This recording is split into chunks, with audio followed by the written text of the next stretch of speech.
जय श्री कृष्णा। कैसे हैं आप लोग फ्रेंड्स? आज जो हम चर्चा करने वाले हैं वो आपके कुछ ऐसी ग्रह स्थितियों की करने वाले हैं जो आपके जीवन में इस अगस्त माह में बहुत बड़ा परिवर्तन लेकर आने वाली है।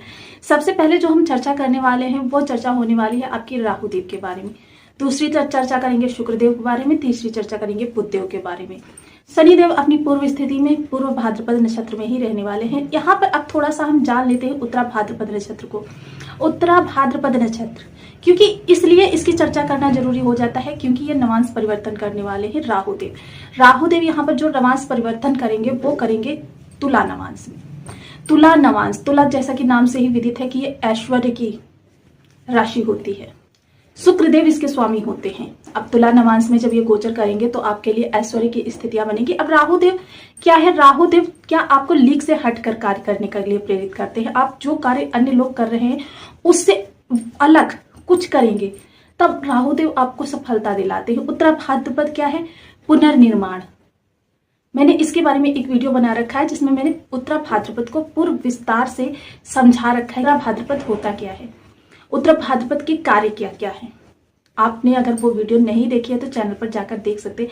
अब यहाँ पर जो चर्चा कर रहे हैं वो देखिए, इस राहु और उत्तरा भाद्रपद एक पुनर्निर्माण के लिए प्रेरित करता है और एक आपको पुरानी परंपराओं को तोड़ने के लिए कहता है। पुरानी परंपराओं रूढ़िवादियों को तोड़कर जब आप आगे बढ़ेंगे तब आपको सफलता देने के लिए बाध्य हो जाते हैं ये ग्रह। जब इनके अनुसार आप कार्य करते हैं, किसी भी स्थिति में बैठे हों, आपको कुछ परसेंट, कितनी भी विषम परिस्थिति में हो फिर भी कुछ परसेंट आपको सफलता प्रदान करा देते हैं। इस समय पर आपके अंदर कुछ मानसिक परिवर्तन भी आते हुए देखे जाएंगे कि आपके विचारों में अचानक से क्रांतिकारी परिवर्तन। विचार जब परिवर्तित होंगे तो आपके कार्य कारोबार भी उससे प्रभावित होंगे, परिवार भी प्रभावित होगा। तो इसलिए इस गोचर को अनदेखा करना बिल्कुल भी उचित नहीं है। तुला नवांश में जब जाएंगे तो आपको ऐश्वर्य के लिए अपनी, देखिए राहु और उत्तरा भाद्रपद का जब मिलन होता है तो पुरानी चीजों को हटाकर, यानी कि इस समय आप पुरानी स्थितियों का अवलोकन करके अपने कार्य में फेरबदल भी कर सकते हैं। अब जिस भाव से ये संबंधित होते हैं उस भाव में एक क्रांतिकारी आपके अंदर एकदम से विचार आने प्रारंभ हो जाते हैं। आपके जीवन को एक गति मिलनी प्रारंभ हो जाती है और सफलता भी दिलाते हैं क्योंकि पुनर्निर्माण उत्तरा भाद्रपद है। आपके अंदर और आपके जीवन में जितने भी परिवर्तन इस समय पर होते हुए देखे जाएंगे, इस समय पर क्या है, आप पिता को थोड़ा सा अवॉइड कर सकते हैं। धर्म के प्रति आपकी आस्था बदल सकती है, यानी कि आप नास्तिक थे तो इस समय धर्म को मानने वाले व्यक्ति कहे जाएंगे, और यदि आप आस्तिक थे तो आप नास्तिक बनते हुए देखे जाएंगे। धर्म में इनकी बिल्कुल, क्योंकि राहु क्या है, एकदम से अचानक से आपके जीवन में जो भी परिवर्तन लाते अचानक से एकदम से धर्म के प्रति, और राहु के गोचर काल में ये चीजें भी देखी जाती हैं कि व्यक्ति एकदम से धर्म से या तो जुड़ जाता है या तो फिर विमुख हो जाता है। दोनों ही स्थितियां बन सकती हैं। राहु की ये स्थितियां जो होती हैं बहुत ही विचारणीय होती हैं। राहु क्या है? जिस तरीके से सांप अपनी केचुल बदलता है, देखिए राहु का प्रतिरूप क्या है, सांप को माना जाता है। सांप जिस तरीके से अपने केचुल बदलता है, आपने देखा होगा समय समय पर सांप अपने शरीर की खाल को उतारता रहता है, उसी तरीके से आपको भी समय समय पर अपने भाव संबंधित विचारों में परिवर्तन होते हुए दिखाई देंगे। आपको अपने जीवन में उन्हीं परिवर्तनों को आगे लेकर जाना होता है। अब जैसे कि शनि के नक्षत्र में है, वैसे शनि और राहु की जो युति है वो अच्छी नहीं कही जा सकती है, किंतु शनि के नक्षत्र में मीन राशि में ये इस समय पर गोचर करेंगे तुला नवांश में, यानी शुक्रदेव के नवांश में। शुक्रदेव दो गुरुओं के सानिध्य मिलेगा और न्याय मूर्ति का साथ मिलेगा। तब राहुदेव क्या है, आपको विपरीत परिस्थितियां बनाते हुए देखे जाएंगे, लेकिन बहुत रेयर केस ऐसे होंगे जहां पर राहुदेव विषम स्थितियां उत्पन्न करेंगे, लेकिन ज्यादातर स्थितियों में राहुदेव आपको शुभ परिणाम ही देते हुए देखे जाएंगे क्योंकि उत्तरा भाद्रपद पुनर्निर्माण, पोषण, क्रोध पर नियंत्रण जो होता है उत्तरा भाद्रपद होता है।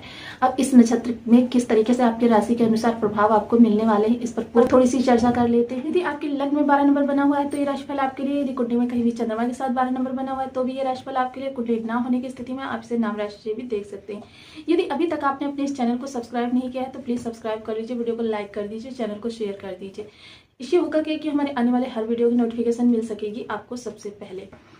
एक प्यारा सा कमेंट करना बिल्कुल ना भूलें, क्योंकि कमेंट से ही हमें बहुत मोटिवेशन मिलता है और ये पता चलता है आप और क्या जानना चाहते हैं। जो लोग भी अपनी कुंडली का विश्लेषण करवाना चाहते हैं या परामर्श अपनी कुंडली पर चाहते हैं तो नंबर स्क्रीन पर फ्लैश हो रहा है, आप वहां संपर्क कर सकते हैं, वहां पर मैसेज करके अपना अपॉइंटमेंट ले सकते हैं। तो चलिए वीडियो को प्रारंभ करते हैं। राहु देव इस समय आपके लग्नगत विराजमान है, शनि देव इस समय आपके द्वादश भाव में विराजमान है, गुरु मंगल की युति हो रही है आपके तृतीय भाव में, सूर्य देव गोचर कर रहे हैं इस समय ज्ञान भाव में, और शुक्र और बुध की युति हो रही है आपके षष्ठ भाव में, सप्तम भाव में आपके गोचर कर रहे हैं केतु देव। ये तो थी ग्रह स्थितियां आपके इस समय पर, जो वर्तमान समय में ग्रहों की स्थितियां हैं। राहु देव देखिए आपको क्या है, सोचने के लिए बातें करेंगे।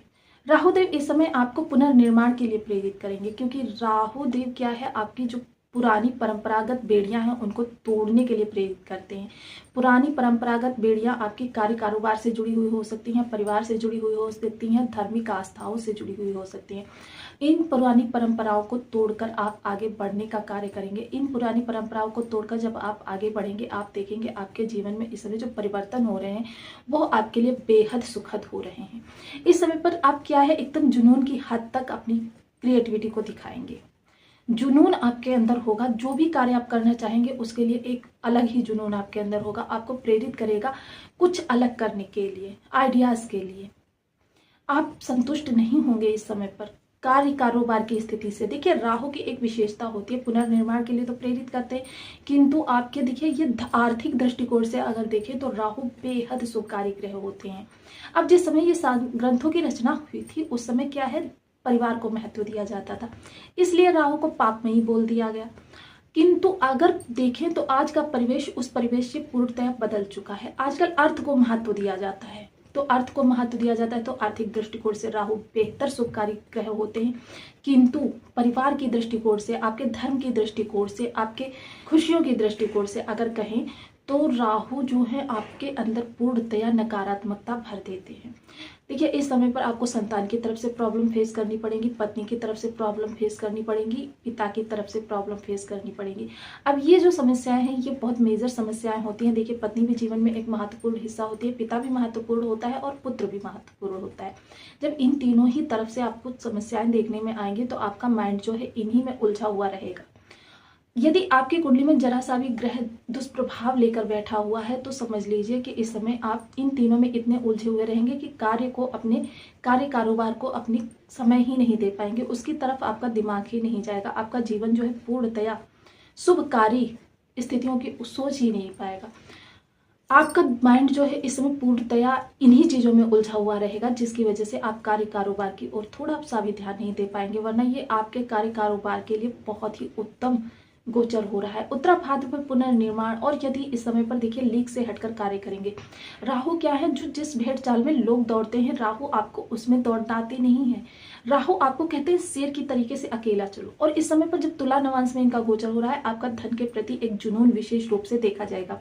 7.5 के चलते आपने पिछले टाइम में काफी सारे फाइनेंशियल लॉसेस देखे हैं। उन फाइनेंशियल लॉसेस की वजह से इस समय पर जो आपका माइंड होगा पूर्णतया जुनून से भरा हुआ होगा अपने धन की भरपाई करने के लिए, कि आपका जो ये लॉस हुआ है फाइनेंशियल, इसको किस तरीके से आप कवर कर सकते हैं।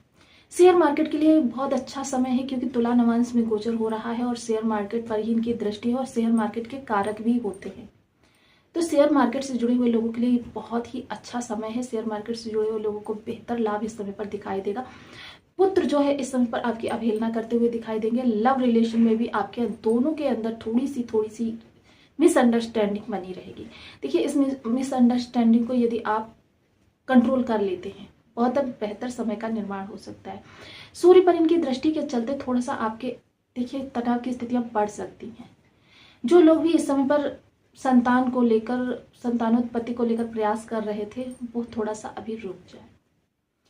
विवाह के लिए आपके बहुत अच्छे संबंध बने हुए हैं। विवाह इस समय पर आपका हो सकता है, क्योंकि गुरु की सीधी दृष्टि आपके सप्तम भाव को देख रही है।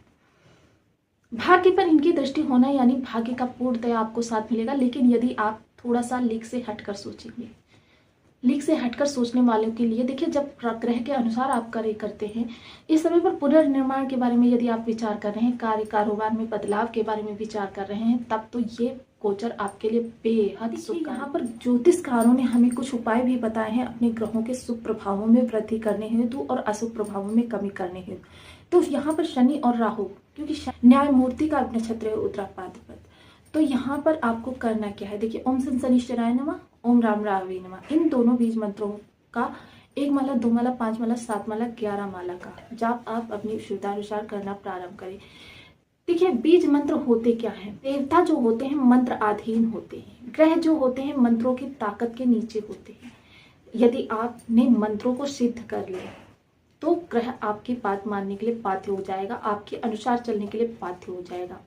यदि आप अन्य कोई उपाय करना चाहते हैं तो सबसे पहले आप अपनी थाली में से खाना खाते वक्त एक टुकड़ा कौवे को अवश्य निकालें और वो कौवों को खिलाएं। या फिर आप घर में जो भी आपके खाना बनाने वाले हैं उनसे कह सकते हैं पहली रोटी गाय को, दूसरी रोटी कौवों के लिए निकालें। ऐसा करने से आपके कई सारे ग्रह आपको शुभ प्रभाव देने लगते हैं। मंगल, सूर्य और शनि राहु ये भी आपको शुभ प्रभाव देंगे। शनिवार के दिन नमक का त्याग कर सकते हैं। पीपल के वृक्ष पर सायं 6 से 7 बजे के बीच में तिल के तेल का एक दीपक शनि वृक्ष पर जलाएं, ये शनिदेव के लिए।